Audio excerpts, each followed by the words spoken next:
Very much for Está grabando. My name is Alejandro. I will be the Spanish interpreter for today. I will provide these instructions in Spanish and come back and provide them in English.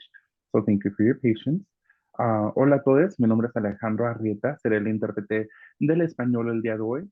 Si usted prefiere participar o escuchar en español, después de que repita estas instrucciones en inglés, van a ver un icono terráqueo aparecer en la parte de abajo a mano derecha en su pantalla.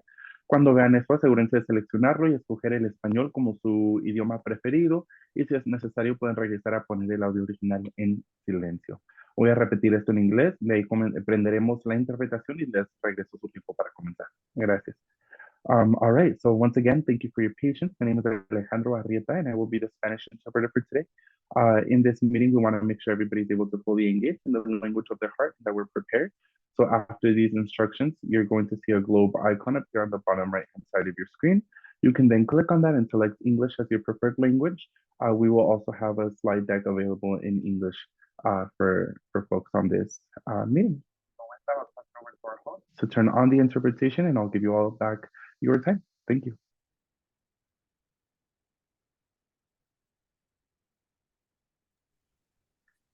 Awesome. So Gerardo, we'll have you go ahead and turn on interpretation. Perfect. Hello, everyone. Thank you all for joining us today.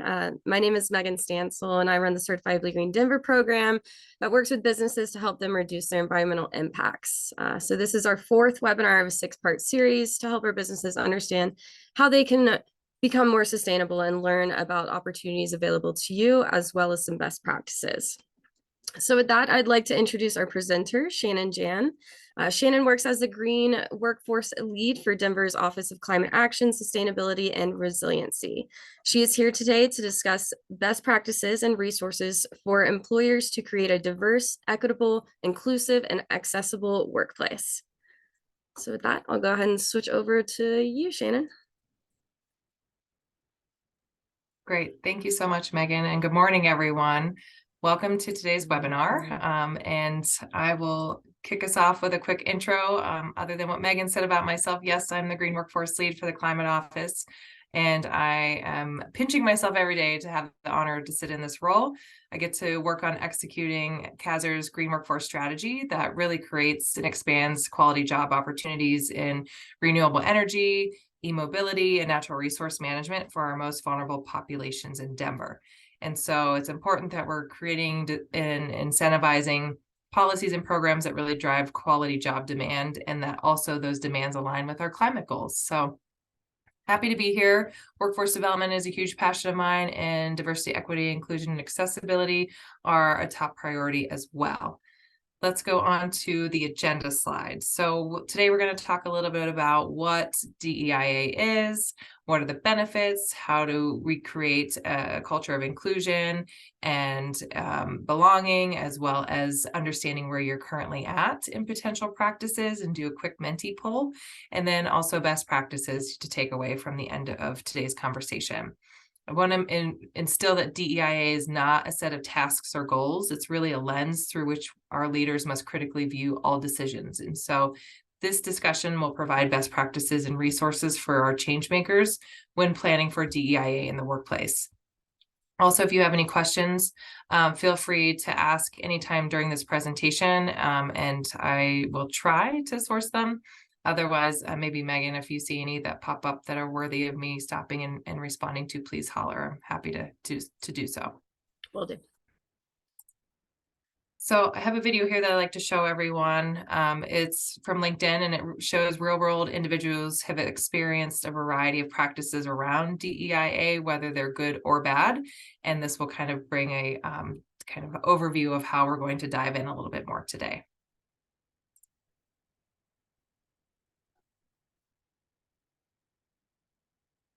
When I go in for an interview, usually expression, you're not what I expected, or, oh, you don't look how you sound. Based on my last name, they're expecting a Caucasian person, and it comes me. I didn't even have a chance because I had an email address with an AOL on it. The employer just saw that and thought, oh my God, the woman's old. She started asking a little bit more personal questions, and then just flat out asked how I was doing with the ladies. As a teacher, I always teach my kids to include everyone. But for some reason, as adults, we've lost that. The data on more diverse teams is absolutely irrefutable. In terms of your revenue, your earnings, and in terms of how successful you are as a business. Data is only great if we can turn that into insights and do something meaningful with it. I think one of the most damaging phrases in history is that we've always done it this way. If you hire an employee and they don't see people that look like them in leadership in the organization, they're not going to stay in the organization. If you can't see it, you can't be it. I don't necessarily want to fit in. I want to be the best. I want an opportunity to shine. And I want to do something that hasn't existed before. Don't hire me because I'm a box to check off. Hire me because I'm the best person for the job. I can't change my race. I can't change my sexuality. I can't change who I am, but I can change the way that I treat people. Get comfortable with being uncomfortable and be willing to do the work. Diversity and inclusion is not an HR problem to solve. It's not a talent acquisition problem to solve. It is something that the organization really needs to mobilize around at every single level. Be yourself, and you will draw the same people that have the same interests as you, and you don't have to be fake. Now that I'm actually able to walk into a professional work setting and be myself comfortably, I realize that I'm not monitoring every step I make. I'm actually there and flourishing as an employee. We're just as ambitious, just as motivated, just as driven, and just as hungry as anybody else. The challenge is finding the great talent, like a needle in the haystack. And so if somebody could help us find that needle, that would be amazing.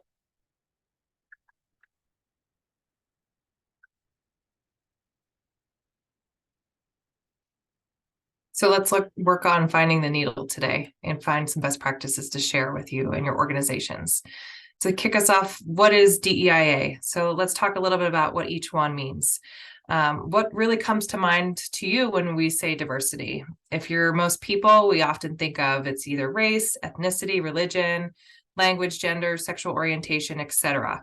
What most organizations tend to do is implement diversity that typically only fills in certain boxes. So maybe it's just race, ethnicity, and orientation, which are definitely all good things, but we tend to miss something that is so fundamental when we have a narrow viewpoint, which is that diversity in its simplest form is difference, right? And a lot of people have good head knowledge of what diversity is, but they don't have the heart knowledge. And the heart is really where it changes. So my intent today is to move our thinking from head to heart. And how many folks do we know that because of this statistic, they change their views on something because of a finding? But when we hear stories and engage with real life people, we understand better about each other, and we begin to really embrace everyday differences around diversity. And so when we move from head to heart, it changes our approach, and it really impacts us in a different way. Equity. Let's talk about equity for a second. Equity really recognizes that some individuals have an advantage because of their identity, while others face barriers. Unlike equality, which suggests giving the same thing to everyone, equity works to provide opportunity to those facing barriers by providing additional resources to those who do not have the advantages. And so this really requires eliminating these barriers, which could be poverty and repairing systemic injustices when we talk about equity. Inclusion. So the definition of inclusion in the sense of diversity is that it puts the concept and practice of diversity into action that creates an environment of involvement, respect, and connection, where the richness of ideas, backgrounds, and perspectives are harnessed to create business value and success. So when we say that, really, what's the big deal about inclusion? It should be easy to include others. All you have to do is really make sure you notice them, smile, give them insight into your conversation, actively demonstrate your listening, and reassure that their ideas have value, right? But all that being said, being human can really muddy the waters a little bit and provide inclusivity with some caveats. So it might be easy to be inclusive if I like you, or maybe it's easy to be inclusive if I agree with you, or more importantly, if you agree with me. So things can get messy, and we really haven't even scratched the surface with inclusion. So as we strive for being well-intentioned people, we all want to believe that we are inclusive of others and that we would conceptually support the idea of becoming more inclusive. So we will dive a lot further into this in a little bit into the slideshow here. And then accessibility.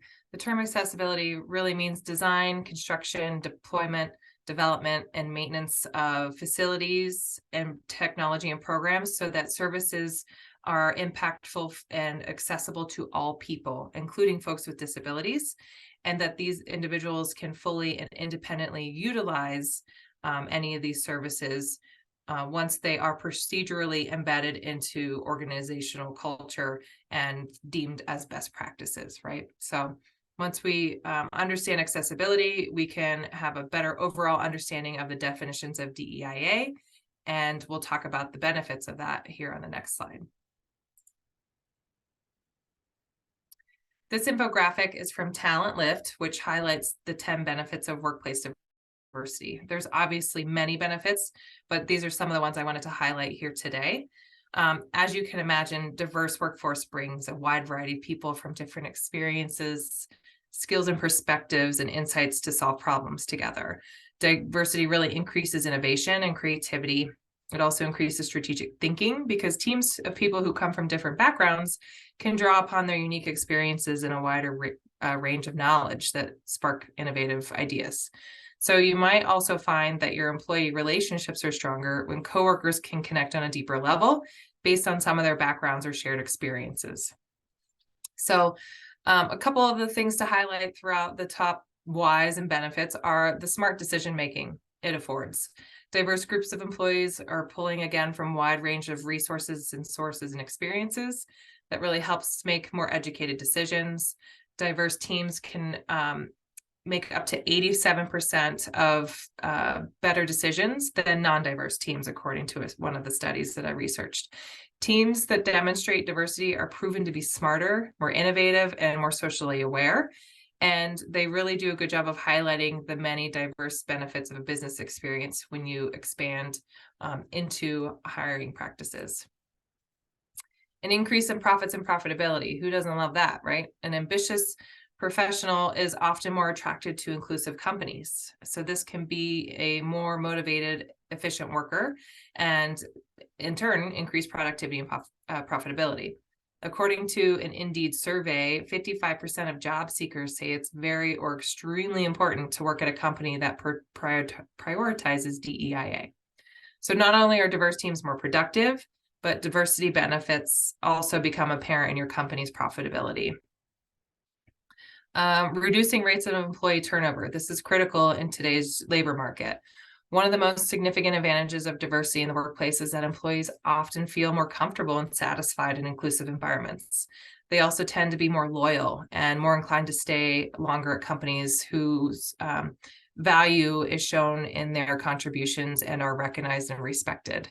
So overall, workplace equality can increase confidence and encourage your employees to achieve their full potential. Improve reputation for your business. So when businesses are promoting diversity, they're perceived as more relatable, socially responsible, and humane by a greater number of people.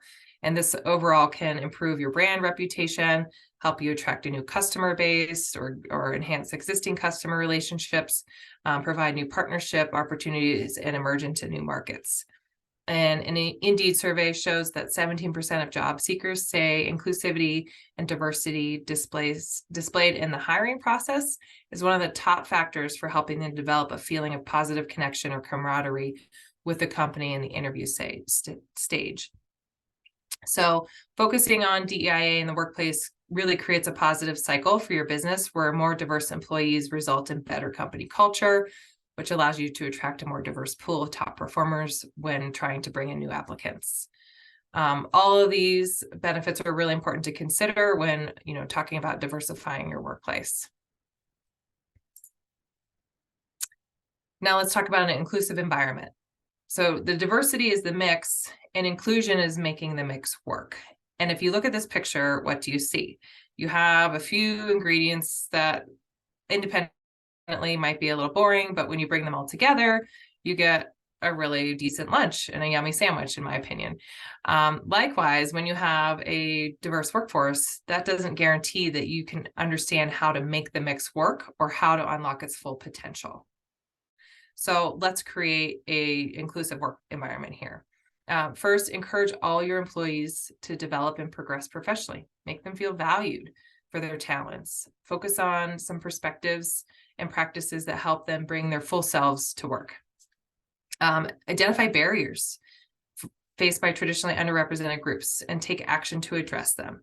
Oftentimes, these barriers could include physical barriers, language, cultural, and even policy barriers. And when reaching out to staff who are not part of a dominant identity in your organization, for example, maybe a person with a disability, to have them serve on interview panels or other internal groups, be cognizant of how often that person is being asked to serve in this role. Be aware if they're consistently being tapped into other groups or committees to serve as like the diverse member. You want to be intentional, clear about asking them to participate and provide these opportunities for them to decline if they're overcommitted or have competing priorities. We also want to avoid tokenizing one's personal experience and be aware of their emotional burden this could create. So in other words, if you're inviting someone to be a part of your group, ensure that they're really allowed to participate and that their perspective is valued and they're not just there for optics. And then delegation. Delegation is a critical role. It really helps develop employees in a way that demonstrates trust. And this is an opportunity for your employees to grow in their career, but only if you provide the coaching and the support for them to be successful. So don't just pass off work to an employee just to check it off the list.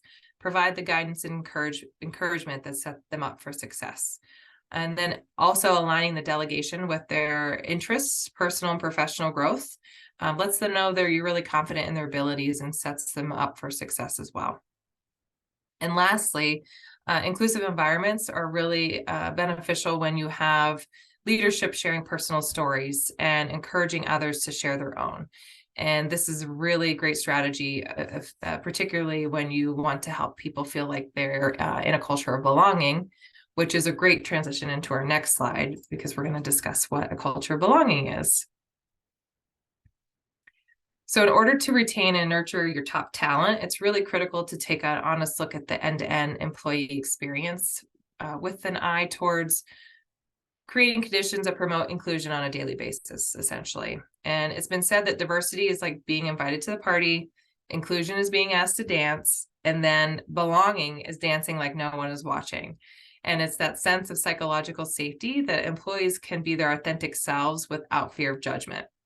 And as your new employees join your team, management should consider how new employees could perceive this sense of psychological safety and that everyone is treated with dignity. So intentionally devote time and effort into setting your new employees up for success right from the start. And here's some tips for supervisors to consider when doing so. Familiarizing new employees with the job, right? The team, the programs, the department's culture.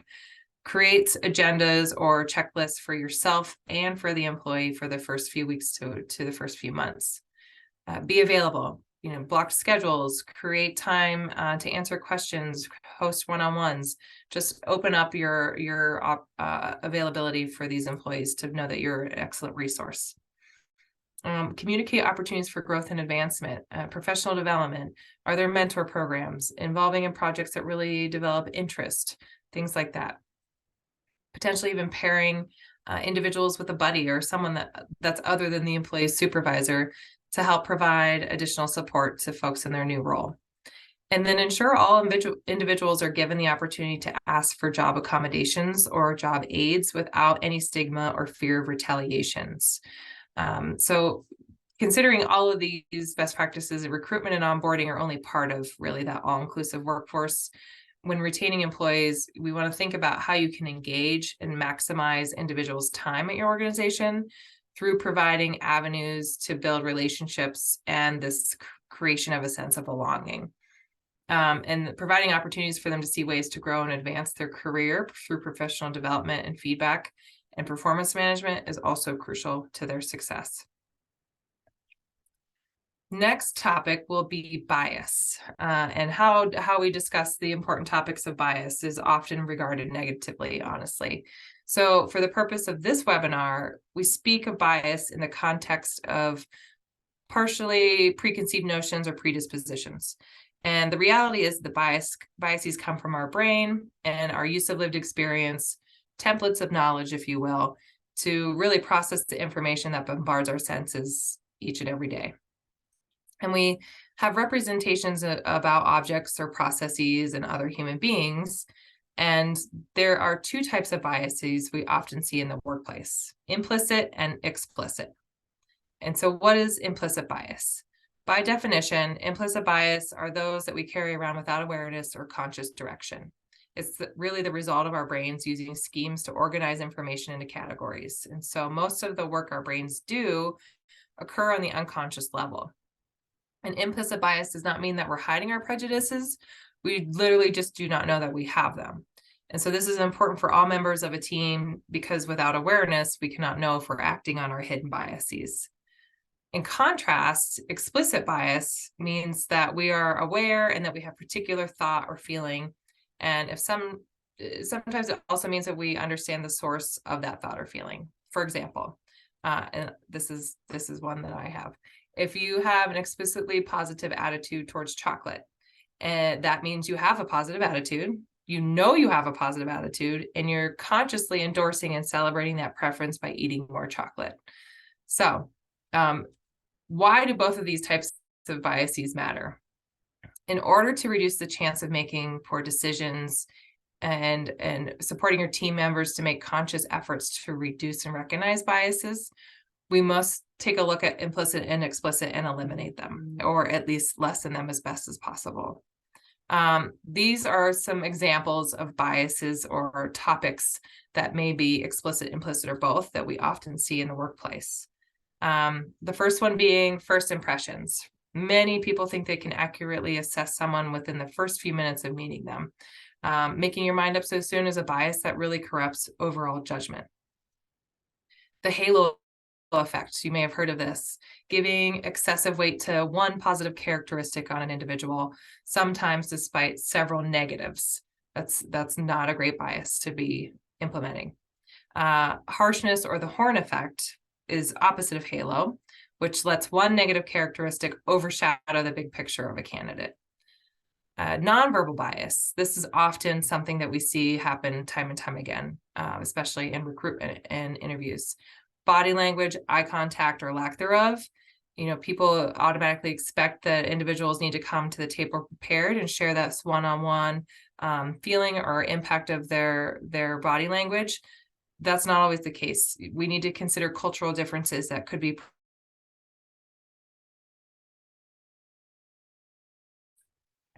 Another one is the similar to me bias, which many people favor those who share characteristics or hobbies or activities or opinions, etc. Those are things that we want to set aside and not implement or put into the job realm. And then stereotyping. This bias happens when someone makes an assumption about someone else, right? And as previously described, this category is one that is influenced by both implicit and explicit bias. So when it comes to bias, the overarching theme is awareness.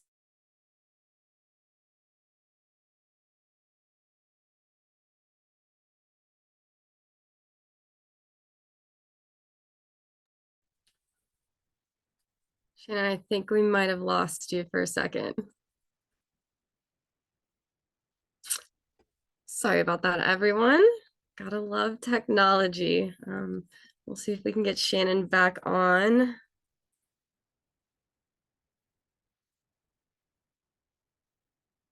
Gerardo, can you confirm you're also not hearing her? Yeah, I can't see her, hear her right now. I'll shoot her a message to see if there's anything we can do.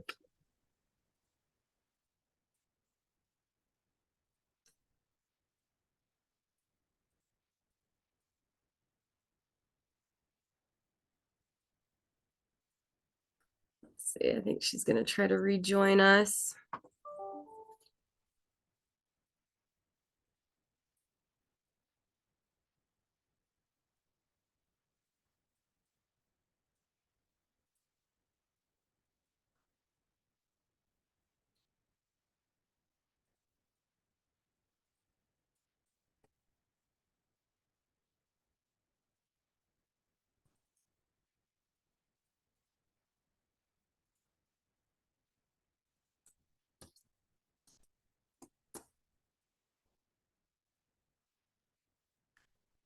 Sorry, all got kicked off the internet. Welcome back. Good times. Apologies to you all. Okay, I think I know where I left off, and let me get back to my screen here. While we have this pause in our broadcast, does anyone have any questions so far? Yes, I think we actually have one. Okay. Aziz, I don't know if you want to speak up, but I think it's dropped in the chat. So I thought the inclusion includes the accessibility aspects. Why or how did accessibility become a separate part of DEI? That's a really great question. From what I'm understanding and realizing as we evolve into this DEIA conversation, it needs to be more of a separate because it is more intentional. Inclusion is definitely something that hits many high points, but accessibility hasn't been as deliberate in the inclusion category. So, for example, when you're talking about individuals with disabilities, making sure that you have accessible practices in place doesn't necessarily mean that that's already embedded into your inclusion culture. So that's why it's been separated just from the ways of the kind of workforce influence that's been happening so far in DEIA, because it is a little bit more of a newer addition to this kind of complex strategy. I hope that answers your question.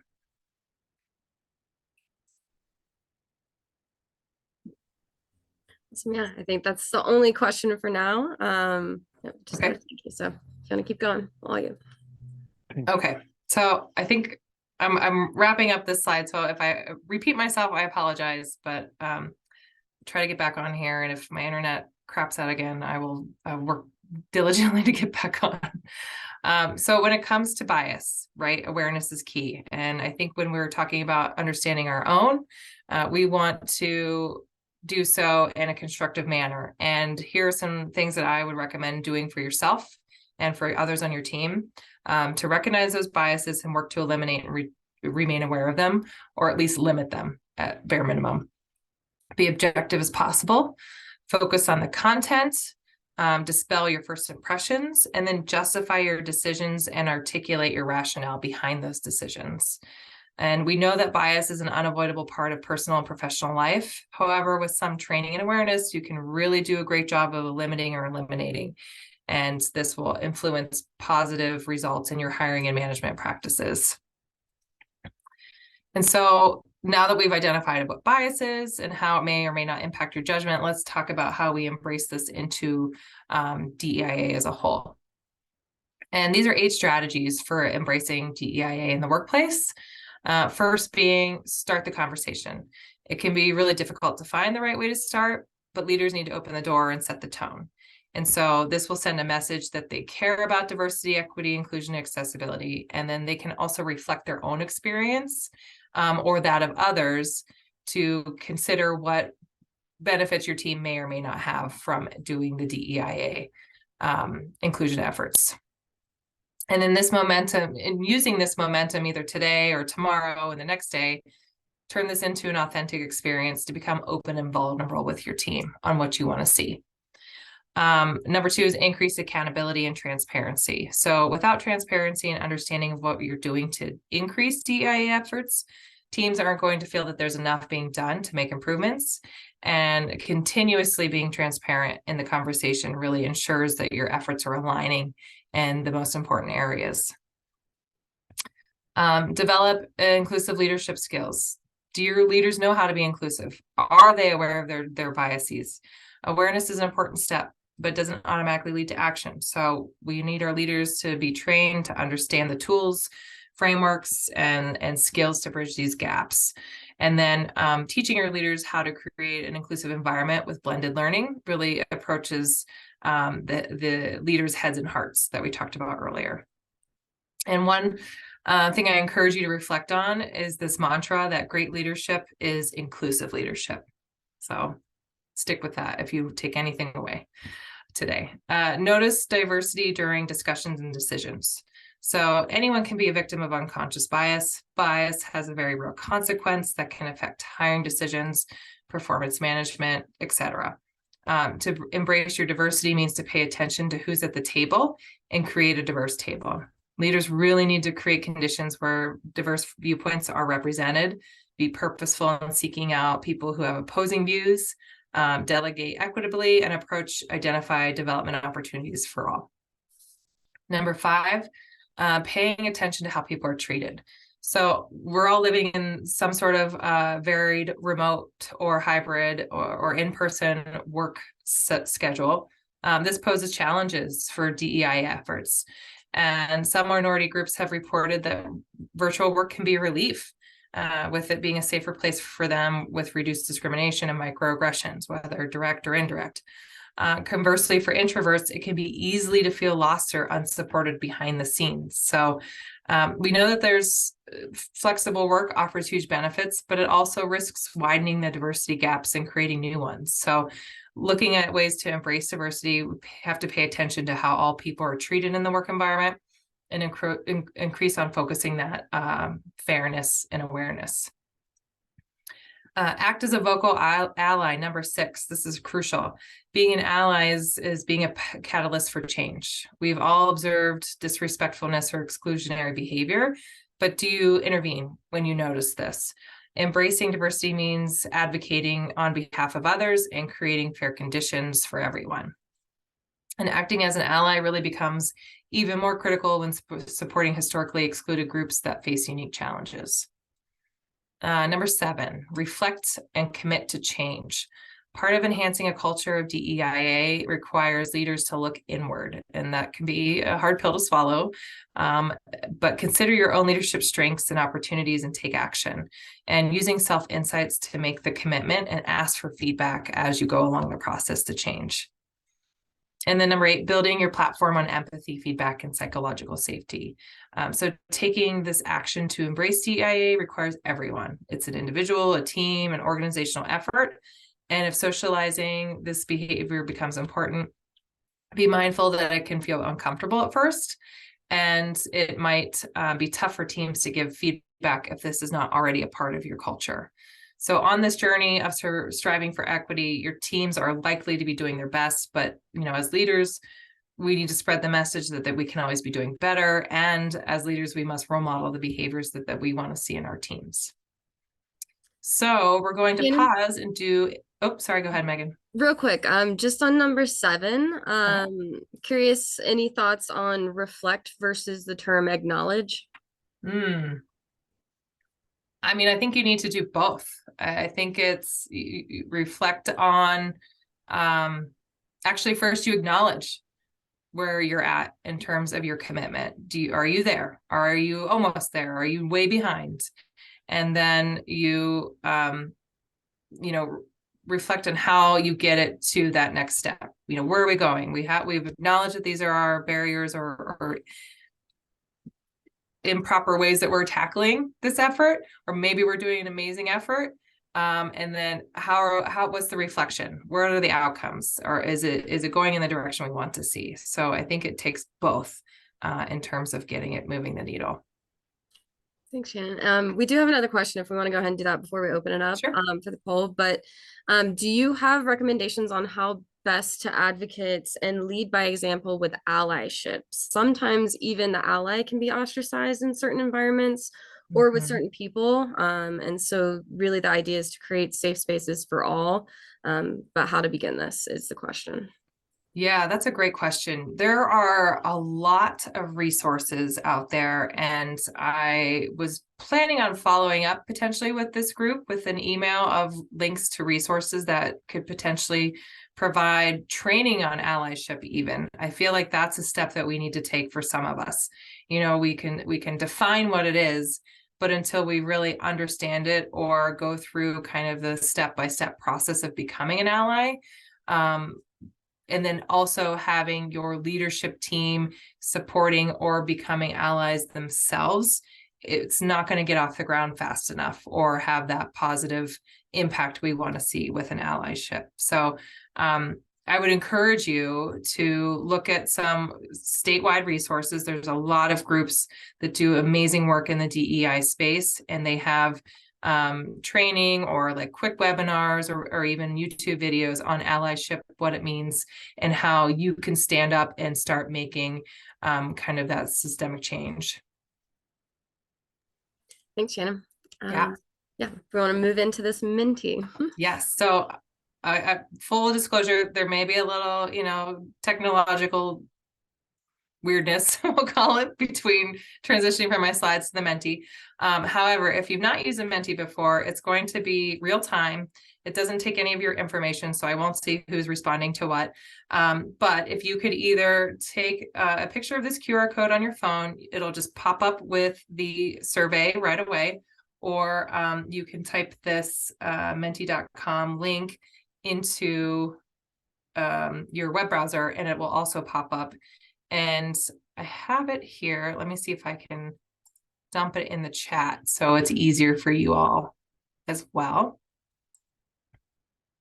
Give me 1 second. Maybe, maybe not. Here we go.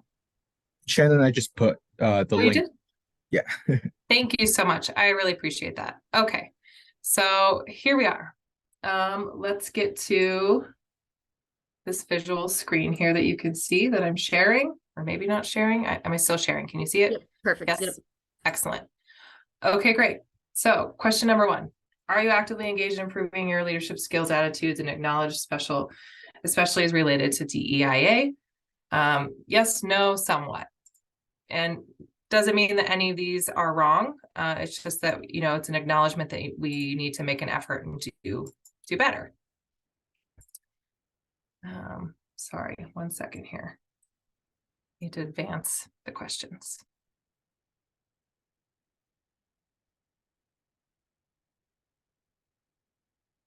Okay. And see, I promised this was going to be a little clunky. Here we go. Do you frequently and consistently demonstrate your commitment to inclusion? Yes, no, somewhat.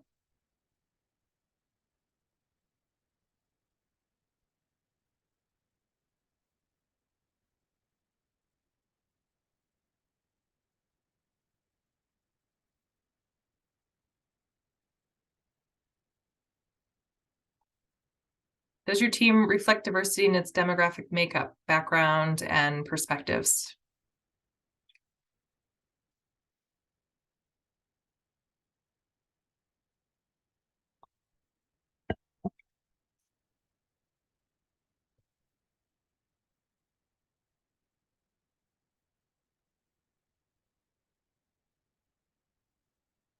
That's good. Somewhat is good.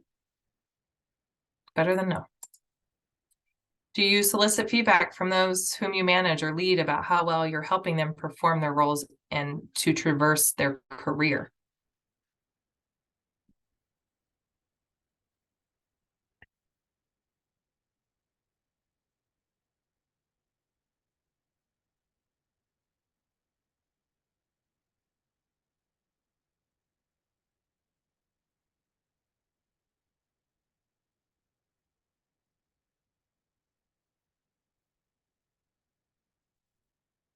Do you allocate resources to develop and advance DEIA? This could be fiscal, personnel resources, any type of resource. Would you say option 3 would be somewhat? Oh yeah, sorry. Sticking with the theme.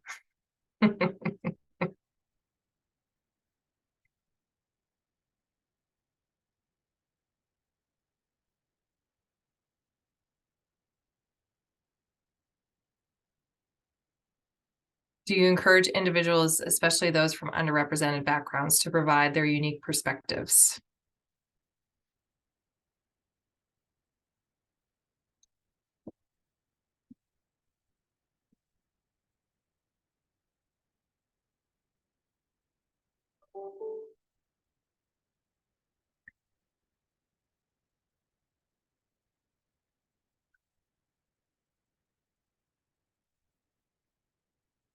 And are you aware of types of implicit bias that you might enact?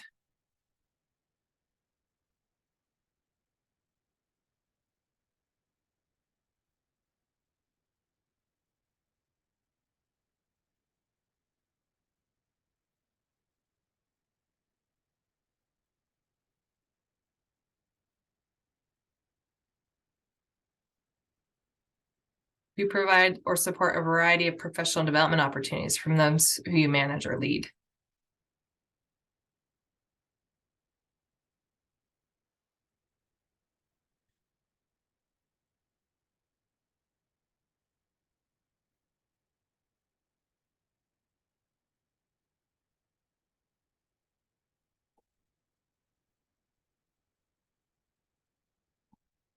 And last question, this is a type in one sentence or one word. How do you create an environment that helps everyone feel valued?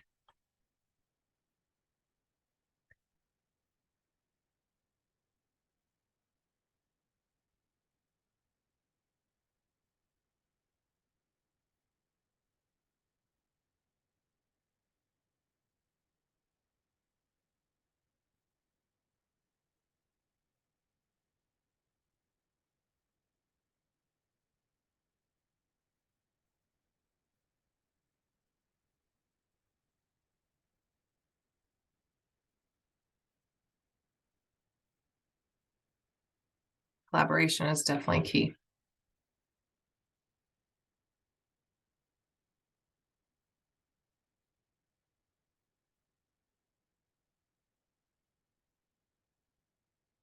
Great. Well, thank you everyone for doing this gut check with me to understand kind of where you're at and where you can be going in terms of your current relationship to your DEIA efforts. Let me get back to my presentation here, and we will talk about our best practices in summary of what we've just discussed today. And so some of these best practices really can help us champion DEIA in the workplace, whether you're a leader, a change maker, or you're an employee who wants to bring this to the surface. All of these tips and tricks and tools that we discussed today can really help kickstart or further enhance the program that you might want to instill in your organization. So some of these are, starting with number one, be fair and identify potential bias. We talked a lot about bias. Fairness and awareness of unconscious bias, these are critical to a diverse workplace. You can really ensure that these biases aren't impacting your diversity by taking time to, again, identify your own personal bias and what that might be. And having a structured recruiting program that relies on a team of individuals, then a single hiring manager can also reduce the opportunities for bias in your workplace. And that team doesn't necessarily mean you have to have 15 people or anything like that. It could just be one other person.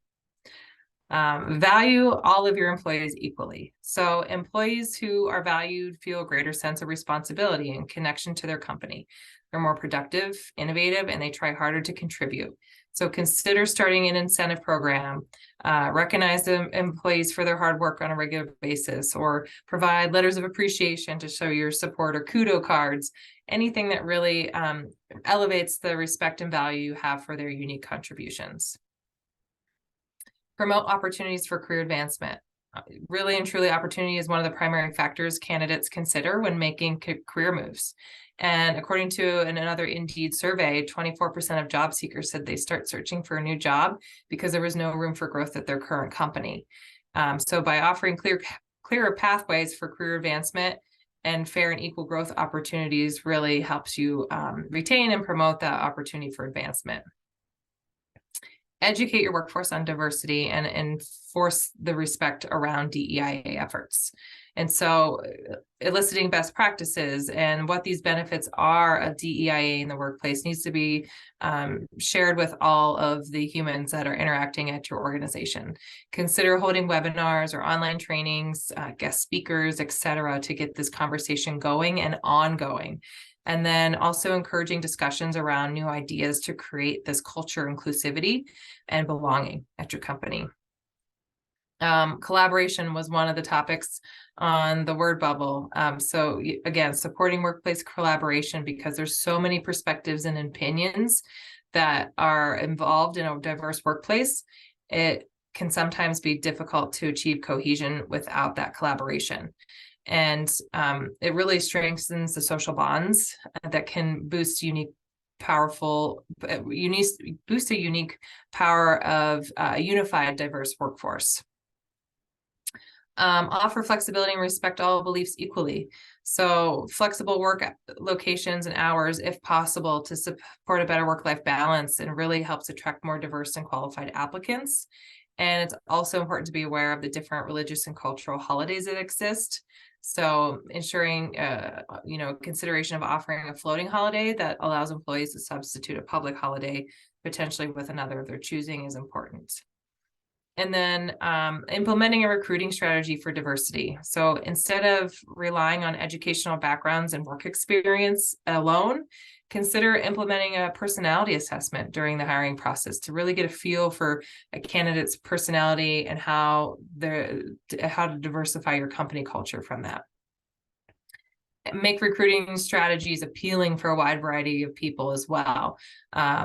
So, when you post your job opportunities, not just on LinkedIn or Indeed, look at other groups that focus on underrepresented talent. So, for example, there's Latinas in Tech, there's the National Black Nurses Association, there's Campus Pride organizations, things like that, to go outside the box to target individual groups. One that we typically use is the Hispanic Contractors of Colorado.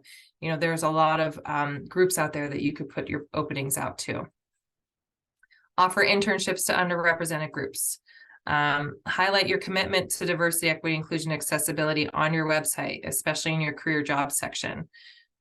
Train your hiring managers and staff to avoid bias in recruitment. This is very important, and it is something that should be ongoing in every organization, in my opinion.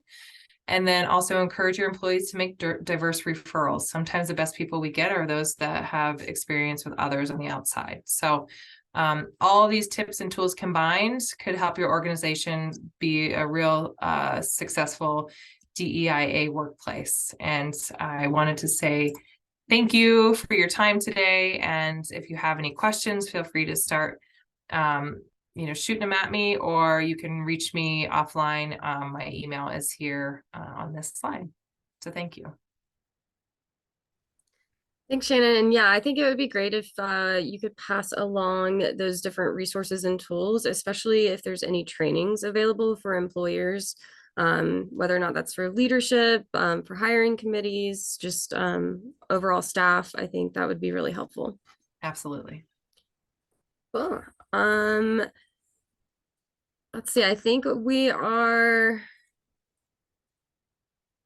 don't have any questions, but yes, we will be posting these slides as well as this recording up on our website. It typically takes about 2 weeks to get that up. So we will definitely be putting these up. I do see one hand up. Great. Let's see, Jackie.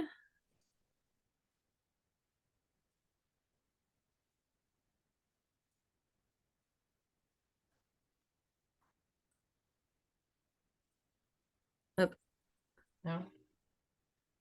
I don't know if we meant to put the hand up, but Okay. we do say thank you. So cool. Awesome. I think, yeah, if you have any questions, definitely follow up with us. But we can go ahead and give you back 10 minutes of your time. Thank you so much, Shannon. And yeah, we will be following up. So awesome. Have a great day, everyone. Thanks for coming.